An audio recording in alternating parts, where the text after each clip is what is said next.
드시고 우리의 믿음을 고백하겠습니다. 주의 말씀은 내 발에 등이요 내 길에 빛이니이다. 할렐루야. 아멘. 믿음대로 될지어다. 아멘. 믿음대로 될지어다. 아멘. 믿음대로 될지어다. 아멘. 아멘.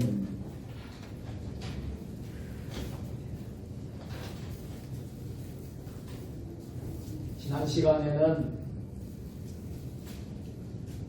왜 이름이 예수님입니까? 라는 제목으로 말씀을 선포하였습니다. 이름 자체 예수님은 구원자이십니다. 아멘. 이 세상을 우리 인간들을 구원해 주시기 위해서 죄의 문제를 해결해 주시기 위해서 예수님이 이 땅에 오셨고 예수님의 이름 그 자체가 바로 구원자이시다. 아멘. 우리가 말씀을 나누었습니다. 오늘은 예수님을 찾는 사람들이라는 제목으로 말씀을 선포하겠습니다. 오늘은 특별히 3.1절 기념주일로도 우리가 지키게 되는데요. 103년 전에 3.1운동이 3.1절이 일어났습니다. 벌써 103년이라는 세월이 흘렀는데 우리는 이 3.1운동 정신을 결코 잊어서는 안 되겠습니다. 자주 독립을 외치고 또 특별히 민족대표 33명이 독립선언서를 통해서 대한민국 독립을 선포하고 함께 만세운동을 하였지요. 33인 중에는 16명이 우리 예수 믿는 우리 그리스도인들이었고 우리 교회가 특별히 민족교회가 한국교회가 중심이 된 3.1운동 만세운동이었지요. 오늘 우리 대한민국이 이렇게 이루어진 것도 우리 순국 선열들 나라를 지키려고 희생하고 헌신했던 그분들이 있었기 때문에 오늘의 대한민국이 있고요. 그들 역시 자유라는 이름의 선포를 한 것처럼 저들이 있었기 때문에 이 땅에 자유민주주의 국가가 대한민국이 존재하게 된 줄로 믿습니다. 아멘. 우리는 이 자유민주주의라는 것을 계속해서 실현해야 되고 우리는 또 법치주의 국가를 이루어가야 되고 그러기 위해서는 이 나라를 하나님이 지켜주셔야지 우리가 하나님이 함께 해주셔야지 우리 대한민국은 계속해서 자유민주주의 국가로 법치주의 국가로 또 하나님이 지켜주시는 나라로 될 줄로 믿습니다. 어떠한 사상과 이념, 이데올로기, 잘못된 이념들이 들어와서 자유민주주의를 훼손하거나 또 이 나라의 법이 무너진다면 우리 대한민국은 3.1운동 정신의 그 뜻을 계속 이어가지 못하게 되는 나라가 될 것입니다. 그래서 우리는 103주년을 맞는 이 3.1절 기념주일에 하나님께서 이 나라를 지켜주셨다. 그리고 우리가 103년 전에 만세운동을 한 것처럼 민족이 다 하나가 되어서 한 마음이 되어서 나라를 지키기 위해서 독립선언을 하며 했던 것처럼 우리의 이 땅이 이 민족이 진정으로 나누어지고 분열되지 않고 하나가 되어서 이 나라를 계속해서 계승해 나갈 수 있는 대한민국 될 수 있기를 우리 기독교 정신으로 기독교 신앙으로 이 나라 이 민족을 이끌어갈 수 있도록 저와 여러분들이 기도하고 힘쓸 수 있기를 주의 이름으로 축원합니다. 아멘. 3월이 되면 사순절이 시작됩니다. 사순절은 예수님을 깊이 묵상하고 생각하는, 경건하게 보내는 교회의 절기라고 할 수 있겠습니다. 금년에는 3월 2일부터 시작해서 4월 16일까지 40일간 주일을 뺀 나머지 40일 기간을 우리는 사순절로 보내면서 예수님을 깊이 묵상하고 생각하고 예수님이 가신 그 발자취를 따라가며 고난에 동참하며 또 십자가를 깊이 생각하면서 또 부활을 기다리는, 부활의 새 아침을 맞이하는 40일간의 절기를 우리는 사순절이라고 합니다. 그래서 지난 주일에 이어서 계속해서 복음서를 중심으로 우리는 예수님을 더 가까이 가기 위해서 예수님을 더 묵상하고자 합니다. 본문은 성탄절에 많이들 생각하는 말씀이기도 합니다.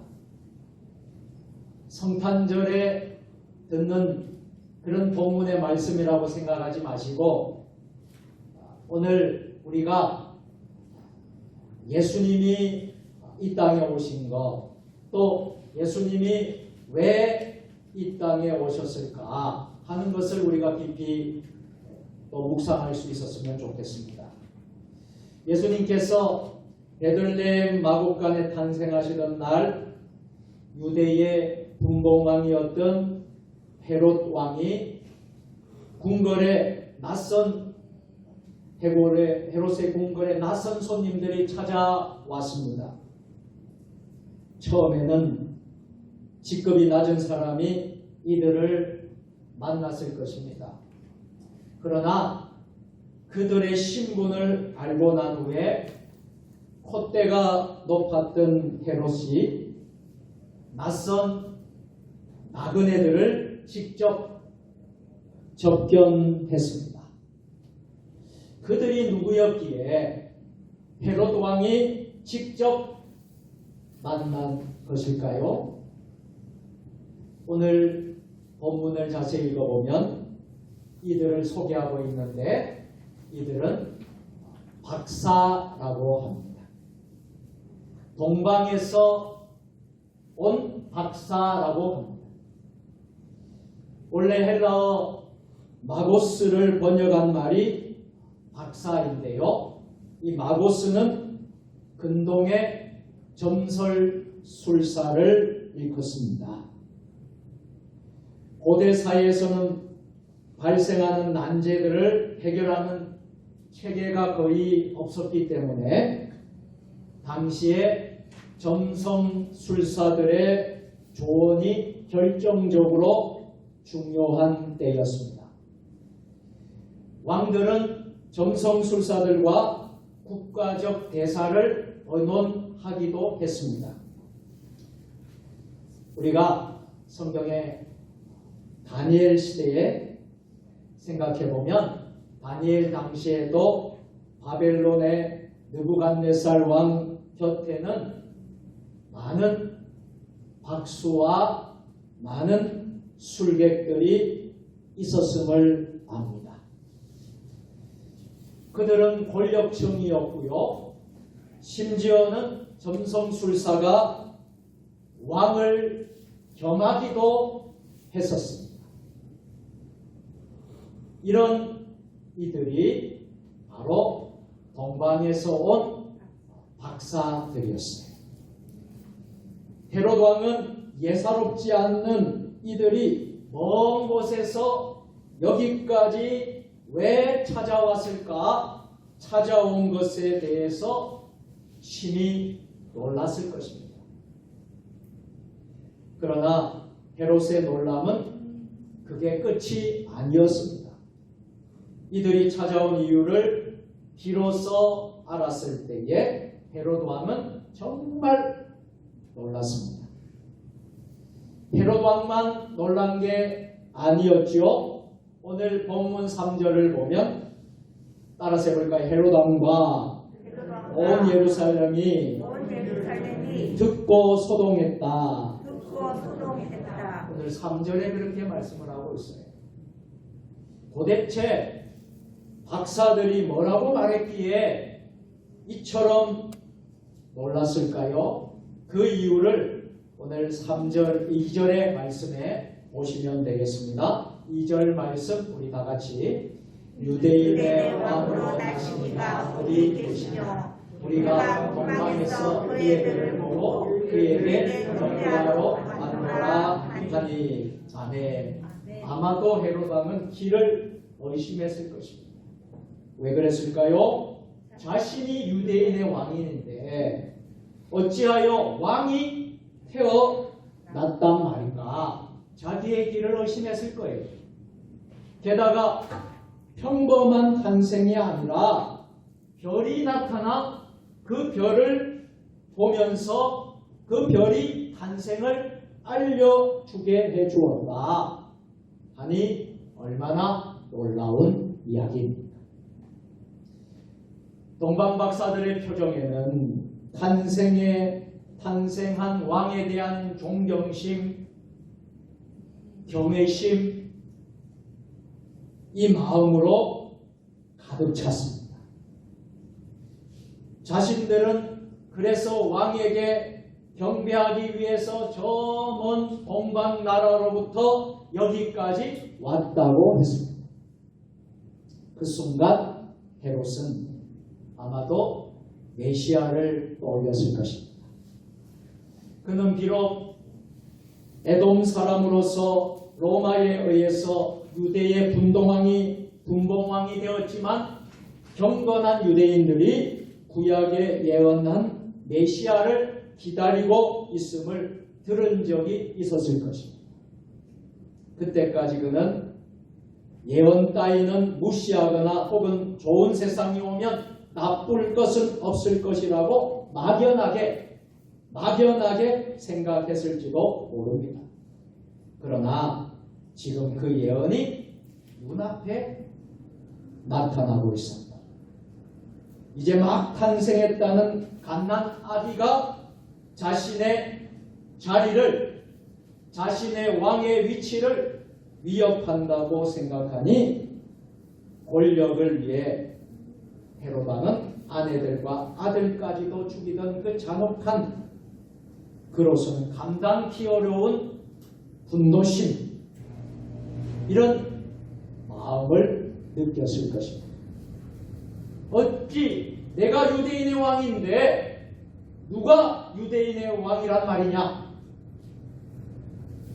분노를 느꼈을 것입니다. 힘으로 사람을 눌러오든 억압하고 박해오던 헤롯 왕은 동방 박사들의 표정에서 저들의 표정이 드러나는 존경심을 보는 순간 더 견딜 수 없는 그런 분노 마음을 가졌을 것입니다. 그러나 노련한 헤롯은 충격과 분노를 그 앞에서 숨기고 서둘러서 예루살렘의 대제사장들과 서기관들을 긴급 소집했습니다.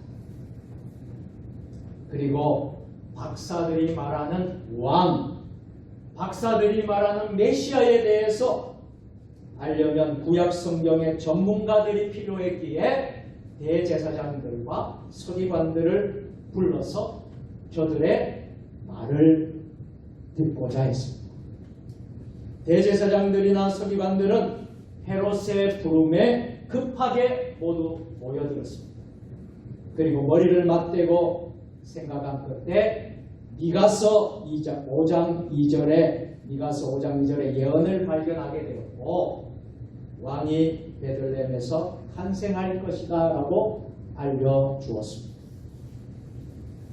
왕이 베들레헴 땅에서 태어날 것입니다. 여러분, 여기서 우리는 박사들이 먼 길을 온 이유를 한번 깊이 생각해 보아야 합니다. 박사들이 왜 여기까지 왔을까요? 한마디로 그들이 왕을 기다리고 있었기 때문에, 메시아를 기다리고 있었기 때문에. 오늘 본문 1절은 이들이 동방으로부터 왔다고 말씀하지요. 동방으로 번역된 아나톨레는 문자적으로 해와 별이 뜨는 곳을 말한다고 합니다. 지리적으로는 바벨론 지역을 의미했습니다. 그러니까 바벨론 땅 그 먼 나라에서 해와 별이 뜨는 그곳에서 왔다는 것이죠. 동방의 박사들에 대해 이런 상상을 하는 이들이 있습니다. 그 지역에는 과거에 아수르와 바벨론에게 멸망당한 이스라엘의 후손들, 즉 다른 지역에 흩어져 있는 디아스포라 유대인들이 많이 살고 있었습니다. 일부 주석가의 생각처럼 오랜 세월이 흐르는 동안 흩어진 유대인들의 일부가 바벨론에 살면서 바벨론화되면서 아마도 점술술사가 되었을지도 모릅니다. 그들에게도 떨어져 있었지만은 유대인의 피가 흐르고 있었고 구약의 예언이 이루어져서 메시아가 오시길 기다리는 마음이 있었기에 별을 관찰합니다.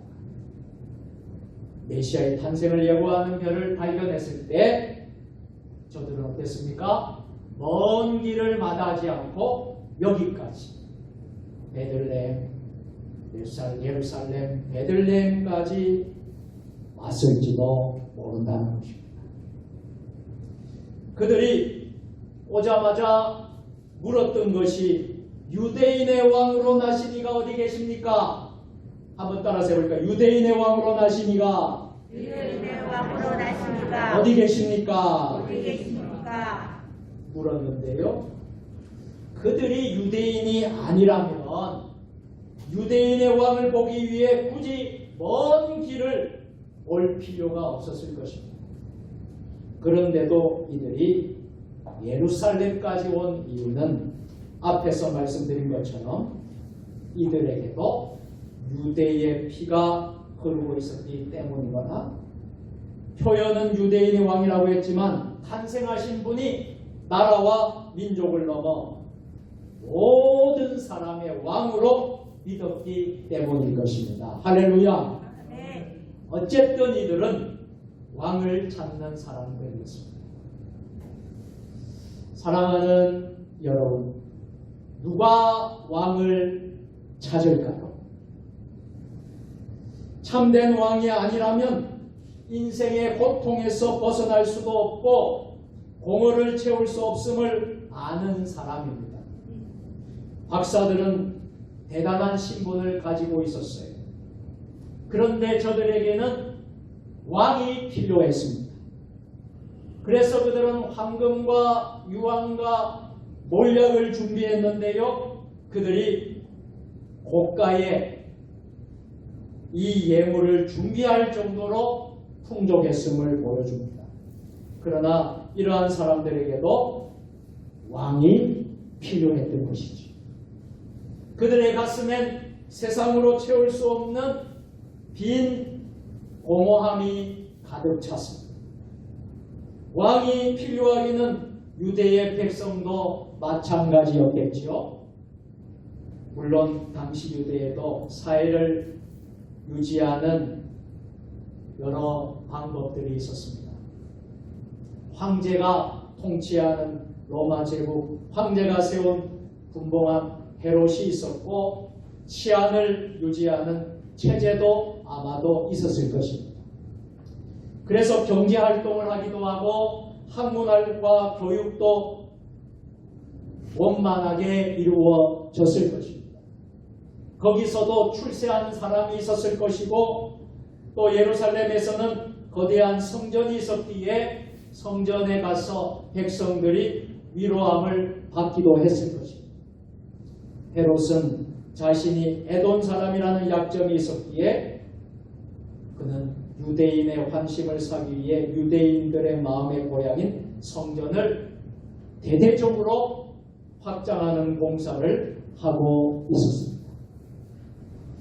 그런데 여러분 보세요. 백성들의 마음이 그렇게 흡족하고 행복해하지를 못했습니다.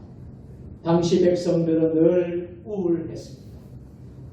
헤롯은 성정이 매우 포악합니다. 그래서 아내들과 아들들까지 그의 아들들까지 헤롯이 죽였을 정도로 아주 포악한 인물이었습니다. 유대인들은 그의 통치 아래서 숨도 제대로 쉬기 어려웠을 것입니다. 그래서 백성들이 우울했고 힘들었어요. 근본적으로 유대인들의 가슴에는 절망의 기운이 덮여 있었습니다. 그래서 구원하실 왕이 필요했습니다. 경건한 유대인들은 날마다 성전에 올라가서 하나님께서 메시아를 보내실 때만 기다리고 있었습니다.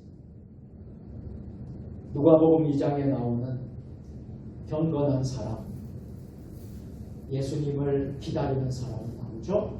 누가복음 2장에 여러분 잘 아는 노인 시므온 역시 그들 중에 한 사람이었죠. 또 누가복음 25장에서 보면 시므온에 대해서 이렇게 말씀을 하고 있습니다. 우리 누가복음 2장 25절 말씀 다 같이. 예루살렘에 시므온이라는 사람이 있으니 이 사람은 외롭고 경건하여 이스라엘의 위로를 기다리는 자라 성령이 그 위에 계시더라. 아멘. 그가 기다리던 이스라엘의 위로가 바로 무엇이라는 거예요? 메시아. 그분이 뭐라는 거예요? 왕이라는 것입니다. 왕이 메시아가 오시는 것이었습니다. 성도 여러분, 오늘 주일 예배를 드리는 저와 여러분, 우리는 어떻습니까? 왜 우리는 사모하는 마음으로 기다리다가 예배당과 가정에서 마음에 무릎을 꿇어 예배를 드리는 것일까요? 그것은 우리에게도 진정한 왕이 필요하기 때문입니다. 우리는 지금 이 거대한 지구촌 80억에 가까운 이 지구촌의 나라마다 다양한 사람들이 존재한 이 지구촌에 우리가 살고 있습니다. 그 지구촌 안에 한반도라는 이 대한민국이라는 사회에 우리가 살고 있습니다.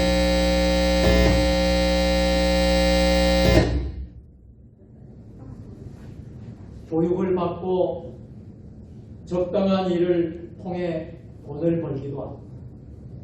또 먹고 마시고 즐기기도 합니다. 그리고 사람들을 많이 사귀기도 합니다.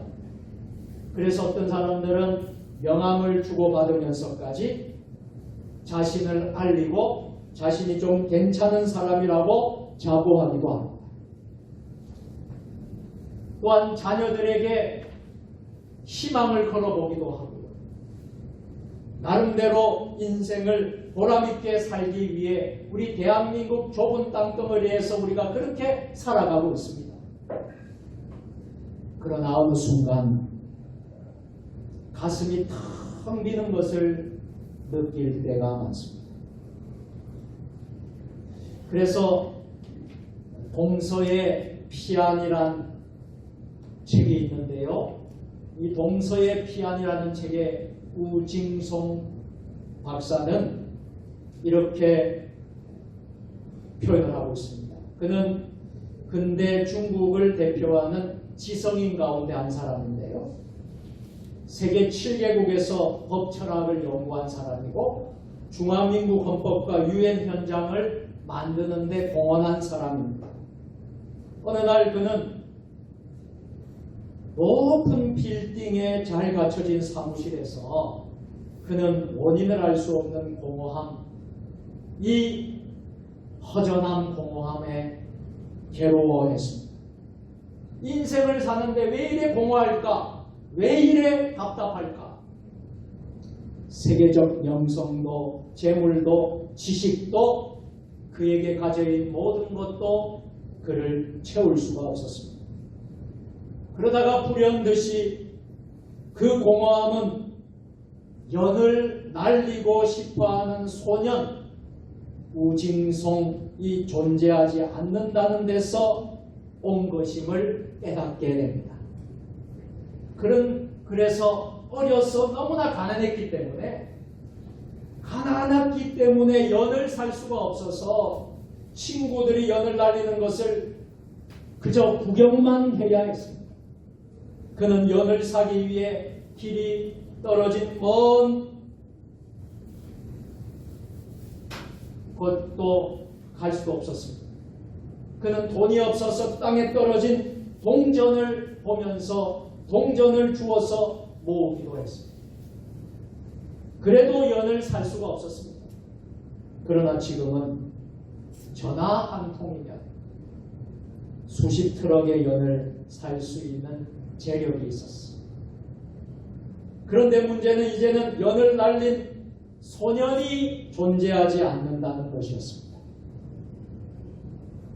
남은 것은 늙어가는 노인뿐이었습니다. 자신의 신세가 그는 인생이 근본적으로 공허한 존재이구나. 이것을 깨달았습니다. 많은 명성을 가져도 많은 재물을 가져도 지식을 가져도 이 공허함을 채워줄 수가 없었다. 사랑하는 성도 여러분, 인생의 근본적인 허무감은 인생이 가지고 있는 원초적인 이유에서부터 온다는 것입니다. 우리는 죄인으로 태어났습니다. 죄는 세상에서 어떤 삶을 사는지에 상관없이 모두에게 그의 죄의 결말은 사망이고 죽음입니다. 죄가 죽음을 가져왔습니다. 그리고 우리는 숨을 멎을 때 갑자기 죽음을 맛보게 되는데요. 여러분, 숨을 멎을 때 갑자기 죽음을 맛본 것이 아니라 우리는 살아서 숨을 쉬는 순간에도 조금씩 죽어가면서 그 쓴맛을 보고 있다는 것입니다. 그 와중에 공부하기도 하고 또 그 와중에 결혼도 하기도 하고 자녀도 낳고 살아가지만 그것이 욕망과 결합이 되어서 우리를 추하게 만들 때가 있습니다. 이런 고통을 우리와 하여금 구약의 전도서에 솔로몬이 고백한 것처럼 헛되며 모든 것이 헛되다 고백하기도 하고, 사도 바울처럼 오라 나는 공부한 사람이로다 이 사망의 몸에서 누가 나를 건져내랴 이렇게 단식하기도 만듭니다. 그래서 우리는 다시 묻지 않을 수 없습니다. 왕이 어디 계십니까? 우리를 구원하실 메시아 그리스도는 어디 계십니까? 오늘 우리가 이 시간에 우리가 이 물음을 하지 않을 수가 없습니다. 여러분, 우리의 구원자는 누구십니까? 박사들은 유대의 왕으로 의시되던 헤롯 왕 앞에서 박사들은 유대인의 왕으로 나신 이가 어디 계시냐 물었습니다. 이 물음 헤롯은 참된 왕이 아니라는 선언이기도 합니다. 당신은 유대인의 왕이 아니요, 당신 말고 우리를 구원한 진정한 왕은 어디에 계시오? 이런 말이에요. 사랑하는 여러분, 어디서 우리는 왕을 찾으십니까? 당장 3월 9일 날 우리 국민은 다가온 대통령 선거에서 자신의 왕을 찾는 것처럼 보입니다. 우리를 구원할 왕이 후보 중에 있습니까? 다시 한번 여러분 확인할 수 있기를 바랍니다. 우리의 왕은 오직 한 분, 예수 그리스도 뿐이십니다. 예수님만이 우리의 왕이십니다. 박사들은 어떻게 되었을까요? 그들은 마국간에 탄생하신 예수님을 만났습니다. 노인들이 아기 앞에 무릎을 꿇어 경배했습니다. 황금과 유황과 모략을 예물로 드렸지요. 어떻게 이런 일이 있을 수 있겠습니까? 하늘을 우러러 연구하던 이들이 하늘 그 자체이신 위대한 분을 만났기 때문 아니겠습니까? 예수님은 그들을 맞아주셨고 기쁨을 주십니다. 그들은 예수님의 지시를 받은 사람으로 바뀌었습니다. 그들은 참된 왕을 뵙고 기쁨으로 다시 동방나라로 돌아갔습니다. 박사들 이후에 기독교 역사는 계속해서 오늘날까지 왕을 찾는 사람들의 역사입니다. 그리스도 메시아를 찾는 사람들의 행렬이 지금까지 계속해서 이어지고 있습니다.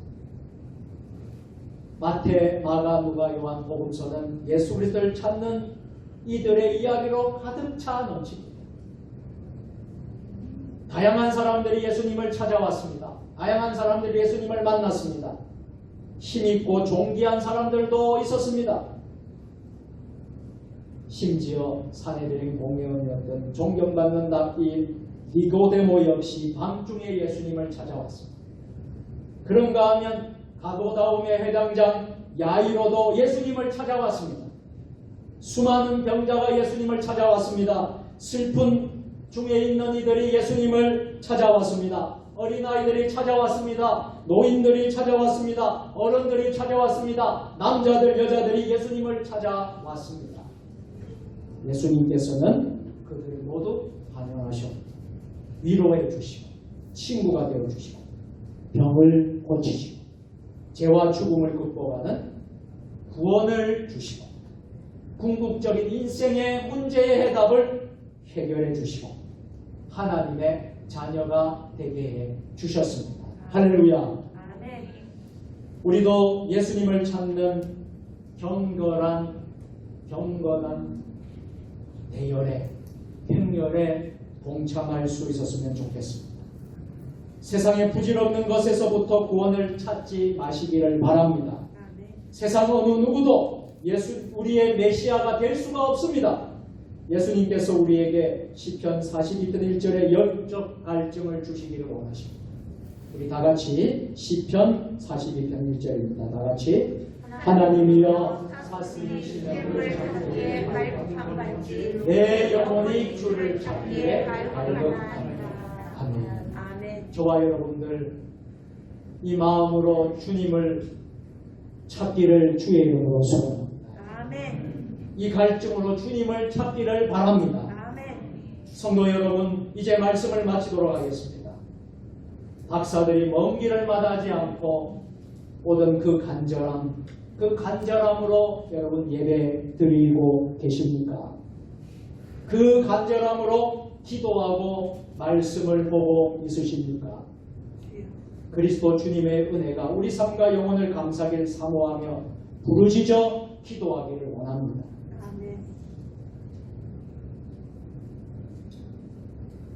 이어령 선생님께서 88세의 일기로 하나님의 부름을 받았죠. 이어령 선생님께서 돌아가셨는데요. 이분이 이런 말을 하였습니다. 의무는 지성을 가져오고 믿음은 영성을 가져옵니다. 최고의 지성인이고 또 하나님을 또 믿고 나서는 그 이유는 지성과 영성으로 살다가 가신 우리 이어령 선생님, 의문은 지성을 가져오고 믿음은 영성을 가져온다라고 했습니다. 끊임없는 의문은 질문하게 하고 질문은 지식을 축적하게 만듭니다. 그러나 지식이 한계에 부딪힐 때에 아는 힘만으로 해결할 수 없는 인생의 문제에 부딪히게 된다는 것입니다. 그래서 믿음의 문을 두드리게 되는 것입니다. 그때 구원자 예수님을 만나고 무릎 꿇게 된다는 것입니다. 그래서 신앙이 생기고 육신은 땅에 속해 살지만 영혼은 하늘을 추구하게 되는 것입니다. 지식이 아니라 진정한 진리를 찾게 되는 것이죠. 권력이 아니라 존엄함을 찾게 되는 것이죠. 편안과 안락이 아니라 평안과 기쁨을 찾게 됩니다. 비로소 우리는 진정한 예수 믿는 그리스도인이 될 수 있다는 것입니다. 예수 그리스도는 우리의 왕이십니다. 그리스도 구원자이십니다. 우리 모두 우리 주님을 잘 품고 살아갈 수 있기를 주의 이름으로 축원합니다. 성도 모두가 주님 품에 안겨 있게 될 줄로 믿습니다. 이제 우리 모두 이렇게 찬송했으면 좋겠습니다. 나 이제 주님의 새 생명 얻은다. 옛것은 지나고 새 사람이로다. 나 이제 주님의 새 생명 얻고 옛것은 지나고 새 사람이로다.